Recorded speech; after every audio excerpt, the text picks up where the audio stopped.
কৃপণ রবীন্দ্রনাথ ঠাকুর। আমি ভিক্ষা করে ফিরিতেছিলে গ্রামের পথে পথে, তুমি তখন চলেছিলে তোমার স্মরণরথে।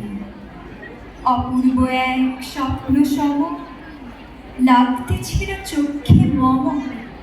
কি বিচিত্র শোভা তোমার, কি বিচিত্র সাজ। আমি মনে ভাবতেছিলেন এ কোন মহারাজ।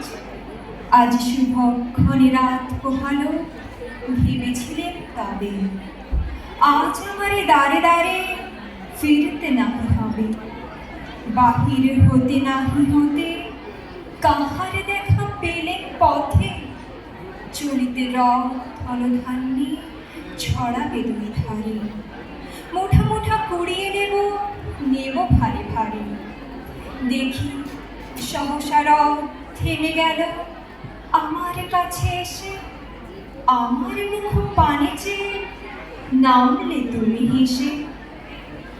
দেখে মুখের প্রসন্নতা জুড়িয়ে গেল সকল ব্যথা। হেন কাল কিসের লাগে তুমি অকস্মা। আমায় কিছু দাও গো বলে বাড়িয়ে দিলে হাত। মোরে এই কি কথা রাজাধিরাজ, আমায় দাও গো কিছু। শুনি ঘন কানের তরে রইল মাথা নিচু। তোমার কি বা অভাব আছে ভিখারি ভিক্ষুকের কাছে। এ কেবল কৌতুকের বশে আমায় প্রবঞ্চনা। ঝুলি হতে দিলেন তুলে একটি ছোট কণা। জমে পাত্রখানি ঘরে এনে উজাড় করি, এ কি ভিক্ষা মাঝে একটি ছোট সোনার কণা দেখি। দিলেন যারা আজ ভিখারিরে, স্মরণ হয়ে এলো ফিরে।